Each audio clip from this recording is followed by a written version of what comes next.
Hello, everybody, and welcome back to Paddock Project. We have newly minted Constructors champions. McLaren has officially done it back to back. I'm so happy for and proud of this team, just incredibly well deserved, and they really should just bask in all of the praise. I think if we think about where this era started with Red Bull dominance, it's incredibly impressive and I think rare for a different team who was not really in much of the conversation in sort of this early era to come back and be so dominant in the later years of it. So, really proud of them and just super excited. I will, of course, get into the discussion of why, instead of all of the online discourse being about the excitement and the pride and all of that, it's more focused on Papaya Rules, driver favoritism, and the drama in the other championship, the Drivers' Championship. But we'll get to that. Let's get into the Singapore night race. It's always a bit of a tough one with the heat and humidity. Drivers can lose multiple kilos in this race. It was not the most exciting race, in my opinion. I'll get to this. A little spoiler alert for my LVP, but I think the broadcast missed some of the exciting moments of this race, and I think that was a bit of a bummer. But this was round 18 of 24, so we're definitely rounding the corner here in the back half of the season. It's the one track on the calendar that Max Verstappen has not won, so all eyes were on him coming into this weekend, especially with the question of whether he might still keep the Drivers' Championship dream alive. Unfortunately, he will have to wait another year to try and tick this race off as a win, but yeah, good for George Russell. I'm wearing my Mercedes hat to support, and I will, of course, get into the discussion of George and where in the world his contract might be, but super happy for Mercedes, and they're definitely making some dents in that Constructors' Championship from the second onwards point of view. Let's get into some news first. Unfortunately, this week started with the very, very sad news of Roscoe Hamilton, Lewis Hamilton's bulldog, passing away at 12 years old.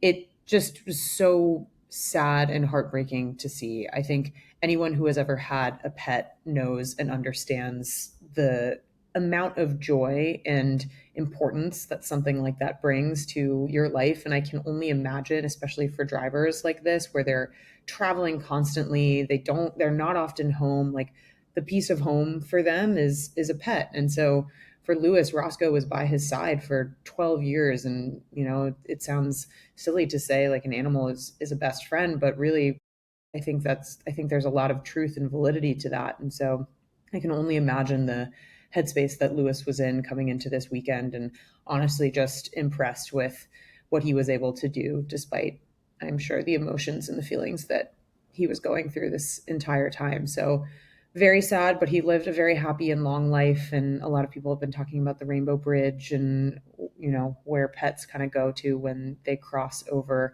And that's a happy thought. So rest in peace, Roscoe. You brought a lot of joy to us all, and we miss you. Not a lot of other news this week. Esteban Ocon fronted a Forbes piece, which was really exciting to see another driver kind of step into the Lando Norris, Lewis Hamilton type mold.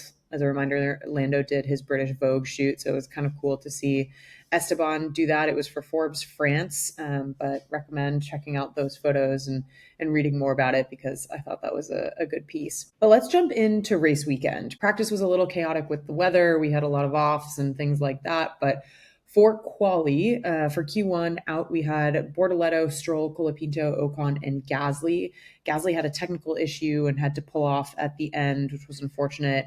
Hamilton actually topped the Q1 timesheet, so pretty exciting for him going into this Quali in this race weekend. Ollie Behrman was another highlight in Q1. He got P8 while Ocon was knocked out, so good for him to outperform Esteban. And the one other thing I laughed at in Q1 was Stroll's radio saying that it's so unbelievable that it always goes bad. And this was just the start of a weekend trend of the Aston Martin radios really giving us life and breathing life into this race weekend that was less exciting from a racing perspective. So I'll definitely get into that, but that was the beginning of the end for their radios. For Q2 out, we had Hulkenberg, Albon, Sainz, Lawson, and Sonoda. Berman made it to Q3 for only the third time this season, so start of a good weekend for him. We had Sparkles back for this race. Probably it didn't work its magic this time around with Sainz out in Q2, Albon out in Q2, and then also we will get to the disqualification. But I did like how Rebecca, Sainz's partner, brought a sort of Labubu-esque thing of unicorn on her bag to the race, which was fun to see. Sparkles continuing its presence. For Q3, big highlight, obviously, was George Pole. He set just an amazing early lap, and no one could really catch him except himself. He improved his time only by, I think, 7,000ths or 700ths or something of a second. Max was close, but he bailed out of his last flying lap because Norris was a couple seconds ahead of him, and there was some dirty air there. Max was really frustrated and mad about this. I guess Norris did get out of the way. There was nothing to be penalized for Norris, but I think Max was just frustrated that there was dirty air in front of him. For the front two rows, we had George and then Max and then Oscar and Kimi. Lando, who made a mistake, at P5, then Lewis, Charles, Isaac, Ollie, and Alonso. They did a 3 at a time post-quali interview, which was kind of awkward, mainly due to Max just continuing to talk and sort of whisper and almost gossip, it seemed like, with Oscar and George next to him mid-interview. Like, I couldn't tell if he just didn't know the camera was on him or if he just didn't care and was sort of over the whole thing. But yeah, it was kind of funny. And then David Coulthard, who was doing the post-race interview or the post-quali interview, when Max was complaining about the car 2 seconds in front of him, David Coulthard asked, like, who was it? And Max goes, not Oscar. Which is kind of funny. Max was just being a little sassy and complaining. But the big news after quali was that both Williams cars had a technical infringement with their rear wing. I think it was their DRS. So they were relegated to the back of the grid for the race. So speaking of the race, Albon and Gasly started from the pit lane. Carlos started last because of that disqualification from quali. Most of the cars started on mediums, except notably Max Verstappen started on softs, which just didn't really end up working well for him. So he pitted pretty early onto hards. But on the start, George had a great launch, and so did Lando, who started P5, made up 2 positions immediately, but not without drama. He and Oscar made contact, and Oscar got on the radio immediately and was like, yeah, I mean, it wasn't very team-like, but sure. And then later said, so are we cool with Lando just barging me out of the way, or like what's going to happen here, basically? And the team then came on the radio and said, no further action from the stewards and no action as a team, to which Oscar said, I'm sorry, but that's not fair. And so my thoughts on that contact and the way the team handled it, kind of twofold. I do think it was a racing incident. I think Lando was going for a gap, maybe was a little clumsy, might be the right word here, with where he positioned the car. But I do think it was a racing incident. He was just racing hard. That said, I think Oscar did deserve to question that, and I understand why he was frustrated. I think what I would have appreciated is the team getting on the radio to Lando and saying something along the lines of, like, remember how we go racing, or whatever they typically say and have said to Oscar. I don't think it warranted a switchback, and I think that would have been very frustrating to see as a fan, and it would have felt a little bit of like a manipulation, because I'm honestly happy and relieved to see Lando being hungry, because as the commentator said, and I kind of agreed when they said this, a lot of the time, Lando seems kind of content enough coming second behind Oscar, and he'll just be kind of hard on himself, and he'll be very polite about, oh, I just wasn't fast enough or didn't do the right things. And he's hard on himself, but like not enough where he's like taking really big risks and racing really hard. And so I think to some degree, there's a world championship on the line here. And I didn't feel like there was any malice or intent in Lando's move besides racing hard. And the stewards agreed with that. There was no penalty. It was just a racing incident. So it was kind of up to the team to decide what to do with it. And I do feel for Oscar on that a little bit, where it feels like the team has put them in this position where they're letting the drivers kind of like air it out on the radio, complain, argue their case. And it just feels a little frustrated. And I know a lot of Oscar fans feel that the team is showing a lot of favoritism towards Lando, which I don't think it's that blatant. Like, I do think McLaren is just sort of like contorting themselves into these weird positions to try and be as fair as possible. And that ends up coming off as uneven sometimes, because like they don't apply the rules consistently, which feels weird And so maybe that's kind of where this like Lando favoritism feeling is coming from. But at the core, I really don't think that the team is favoring Lando or intending to do so. I think there are a lot of memes out there about how, Lando is Zach Brown's golden child and he hates Oscar Piastri. Like, I don't think any of that is true, but I do understand why Oscar and Oscar fans are frustrated with the way things are going. Later, Oscar did come on and say, he was talking about how it's so much fun. They have no idea. And his race engineer had to come on and tell him, like, there are a lot of good points on the table here. Like, let's keep our eye on the prize. And in my mind, it's kind of a shame that the conversation around McLaren is really having to center around this kind of stuff rather than just being so excited and proud that they've won the championship. Like, what I do think is that this might set the stage for more aggressive racing now that they're only 22 points apart in the drivers' championship and there are only 6 races left. With this decision, I feel like it's McLaren saying, like, okay, we're going to let you guys race. Oscar's emotions seem to be coming out a little bit more, and I'm sensing that he's a little bit more frustrated. So maybe they're just going to race each other harder and see what happens and hopefully not take each other out. But yeah, I'm kind of excited to see the battle in the last 6 races in this season. But moving on from that incident, so George, who had a great start, kind of pulled away from Max pretty early. He was already 5 seconds ahead by lap 10. Max was the first of the top runners to pit just because those softs were not working well for him. He pitted around lap 20 for hards and went to the end of the race on those. They did ask Lando if it was okay at one point for Oscar to pit first. And this was like very reminiscent of the Monza situation. And then Lando said yes on the radio, but then he said no kind of immediately after. So the commentators were confused. We were all confused of like, okay, who's actually going in first? Lando did go and pit first because he was running ahead of Oscar. And this was a bit of a role reversal situation where Lando had a crisp 2.1 second pit stop and then Oscar had a 5.2 second pit stop. Luckily, Oscar didn't lose track position to Leclerc on this, but this was tough for McLaren. And it's kind of crazy. Like a team at the top of their game, they've just won Constructors. The number of pit stop mistakes that they've had in the past several races is almost mind-boggling. It's like, what in the world is going on? You know that this is embarrassing on the world stage to be having bad pit stops. So like, I assume they're doing a lot of practice. Like, why do we keep having these sorts of issues? It's not the same person who keeps making the mistake. So it's just like, y'all need to get it together a little bit more. Hajar had engine issues, which was unfortunate. Max was also dealing with braking issues, which Lewis also was dealing with at the end of the race. Despite the fact that there were a lot of like technical woes, we didn't have any DNFs or anything that caused people not to be able to finish the race. The one kind of like iffy moment was Hulkenberg spinning off on lap 45, which looked like it could have been a DNF, but he was able to turn it around and keep going, which was a pretty impressive save. But in the end, yeah, not the most exciting race. George had a 5+ second win. It was his 5th career victory, his 2nd this season. So exciting for him. Behind him, we had Max P2, Lando P3, Oscar P4, and Kimi P5. Sainz climbed back up into the points in P10, and Ollie Berman had a sneakily great race in P9 as well. So those were some of the highlights. But of course, we have to talk about the Aston Martin situation in those radios. So for our radio of the week, my radio of the week was Fernando Alonso, none other than.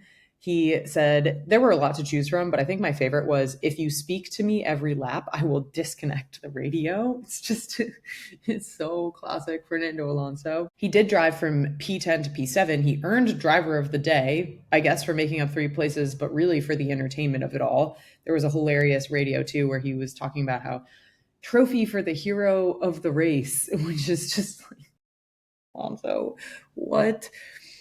He did have a 9.2 second pit stop, so managed to still climb 3 places with a 9 second pit stop. That's like 3+ pit stops combined, which brutal. And then the other sort of Alonso incident was Hamilton. He was behind Hamilton lost his brakes in the last like 1 to 2 laps, and Alonso was swearing on the radio like 50 times, being like, what in the world is going on? Why is he driving like this? It's crazy. Hamilton was like having to cut every corner.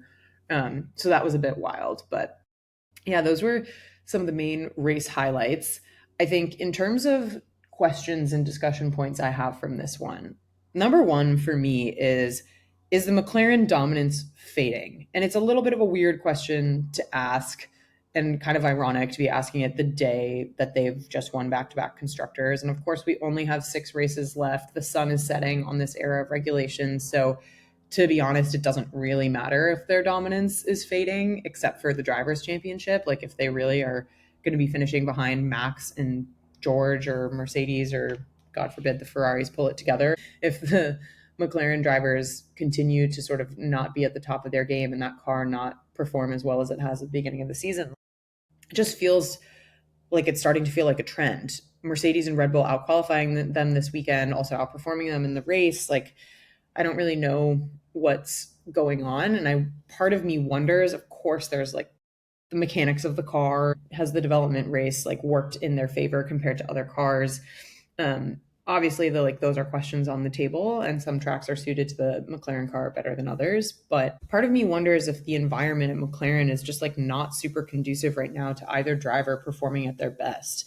And that's a tough thing to ask for a team that is vying for a driver's championship for one of their drivers. And I don't know, I hate to even like question that, but it just feels really hard for both drivers to have to like argue their case on the radio. There's a lot of complaining going on. Like, how do you keep in the right headspace when it feels like you're having to work against your team, or at least constantly promote your case? I just feel like we haven't had that many seasons where we are talking about team orders or Papaya Rules so much. Like, of course, team orders comes up as a debate and a topic of conversation. It's always a little bit controversial when it happens, but it just feels like every race we're having to talk about this. And maybe that's natural when it's a team who has 2 top drivers vying for a drivers' championship, where we're literally 1 race away from the tide turning and it being in favor of Lando. But yeah, it just feels like a little bit of a strange situation. It kind of brings me to my second question of there's a lot of discord and of course memes online about how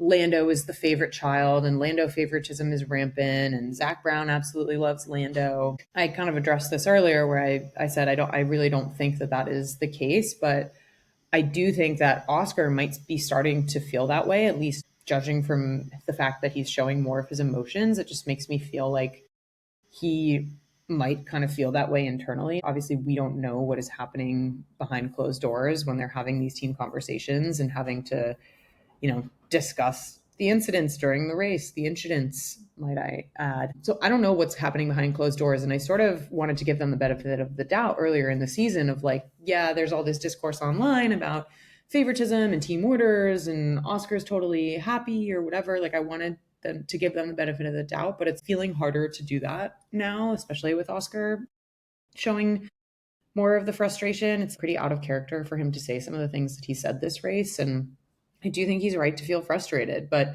I also, on the flip side, you have to be dominant enough to make this more difficult to be in this situation in the first place. You got to be like really out qualifying your teammate. You got to be aggressive on the start and try to avoid putting yourself in a position where you're side by side with your teammate. And of course, Lando is pushing and trying to do that. He's the underdog right now, but I do feel like I want to see just a little more fire maybe from Oscar Piastri. And I don't know if that's a fair thing to say, but I think I crave a little bit of that. Like, I want to see his dominance, so to speak, if he's got it in him. Next big question, George, where in the world is that contract? It feels like it's long overdue. We're way past silly season. Mercedes hasn't announced either of their seats. I presume they're sticking with George and Kimi, especially with results like this weekend where George won and Kimi was top 5. Like, I don't see any reason why they wouldn't sign either of them, but it just feels a little strange that it hasn't happened yet. But I don't know, maybe this is more leverage for George to make a couple more $1 million and, I don't know,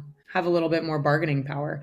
I would assume the contract is done and dusted. Maybe they just haven't announced it yet, but it does feel weird that it hasn't been announced. Maybe it's just the fine print that still needs to be worked out. But I don't know, in my opinion, I'm like, George, get that bag, King. Keep winning races and keep showing them that you're underrated, and nobody seems to give you the credit that you deserve. So keep it up. That brings me to my MVP. Got to give it to George. I mean, again, he has had 2 great weekends in a row. In Monza, he was super sick, came back on the podium. Singapore, really hard physical race, and just was able to kind of turn it around and be dominant. Perfect weekend. He had pole, fastest lap, win. So really great for him. Sneakily, I'll give it to Ollie Berman as well. He had a great race, and I think outperforming Esteban Ocon both in quali and in the race, and doing what he's doing in that car right now, or at least this weekend.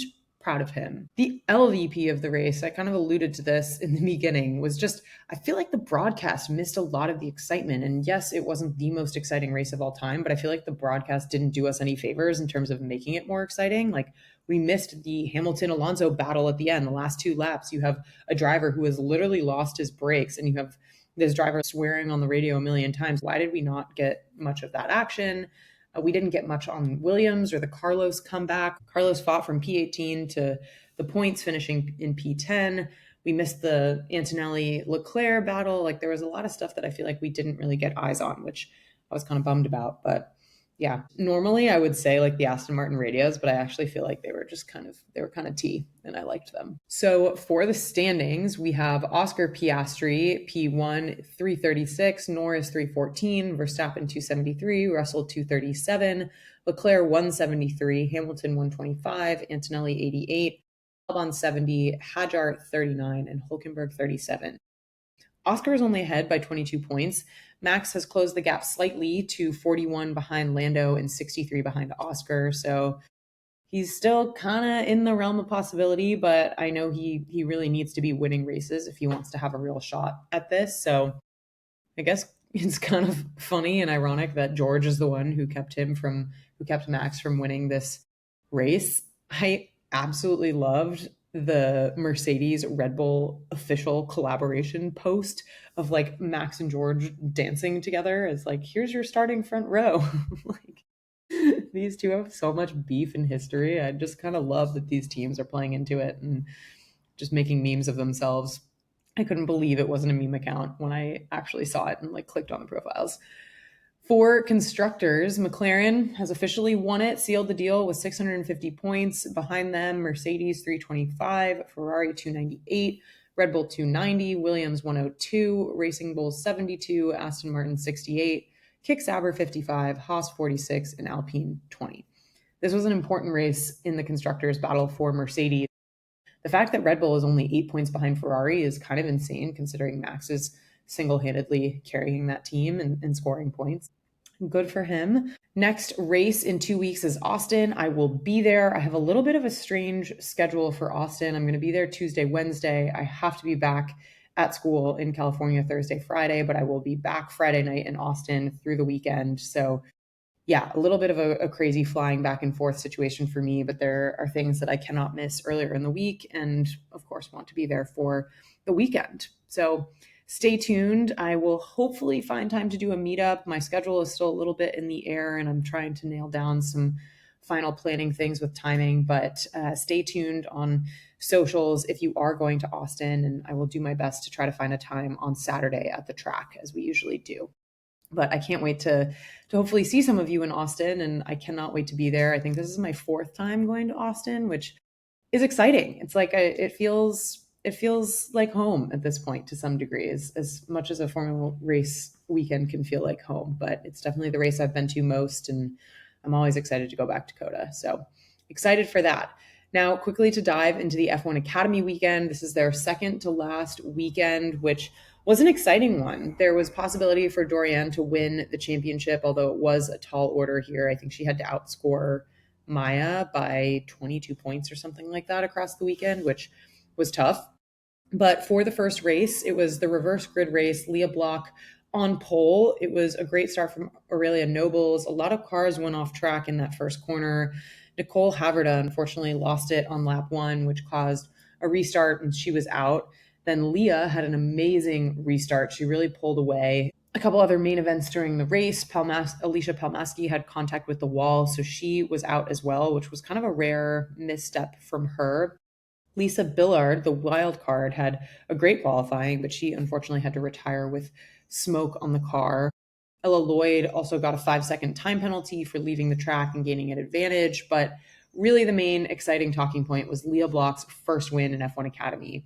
Her race engineer, after she won, was like, "You're a rally and formula winner," which is just, I think, really encapsulates a lot of it. Like, Leah has been through so much in her life, and she's a rally driver at heart, but to come in and sort of feel like an underdog in a lot of cases, having to adapt carry this legacy of her father, Ken Block, who's an amazing off-road rally driver, is just so cool. And having met her mom is just, I think it makes it all the sweeter for me because I got to see her in the Netherlands when Leah got her first podium. And then so to follow that up with a win in F1 Academy, I can only imagine how Lucy was feeling, Leah's mom at that time. But they really are just the nicest family. And I'm so proud of Leah and so happy for her. In P2 was Maya Vogue and then Chloe Chambers P3. So that was the podium. I loved seeing Jamie Chadwick celebrating on the pit wall. She's part of the Williams family, so you could see just how much it meant to Jamie, to Leah, to everyone. So really exciting. Race two, we had some light rain partway through the race. Maya was on pole, but Dorianne passed her off the start, which was a big move for her and important for the championship. But that was reversed, as I will get to. Leah had a front lockup, sadly, which relegated her to the back. Nicole Haverda, unfortunately, had another crash, DNF'd again, and she was quite disappointed with that. There have been quite a few DNFs from her this season, which is unfortunate to see. That caused a safety car that didn't end until the final lap, basically, lap 13 of 14. So there was the safety car restart, and then Maya had a crazy pass of Dorian on the last lap. She was super late on the brakes. She was on slick tires in the rain in a wet area, which is just kind of shows how on the edge she was. Really impressive. And her radio at the end was like, maybe I shouldn't be scared of the rain, which is funny because if you think about it, a lot of these drivers, these F1 Academy drivers, haven't really had much experience racing in the rain. Like, it's a hard thing to do, especially if you don't have experience, which is like the number one most important thing in racing in the rain. So yeah, impressive from Maya on that front. So the podium was Maya, then Dorian, then Ella Lloyd, which was great, especially after the 5-second penalty in race one for her. But this means that the championship is staying alive through Vegas, which is their last race weekend. So very excited to have the action continue. I think it's going to be an action-packed weekend. Of course, the Hello Kitty announcement has already been made, and they'll be having a Hello Kitty grandstand. So hopefully there will be a lot of people coming out to support F1 Academy in Vegas. But yeah, that's all for this week. I'm super excited for Austin, and there's going to be a lot to chat about. So we'll chat soon.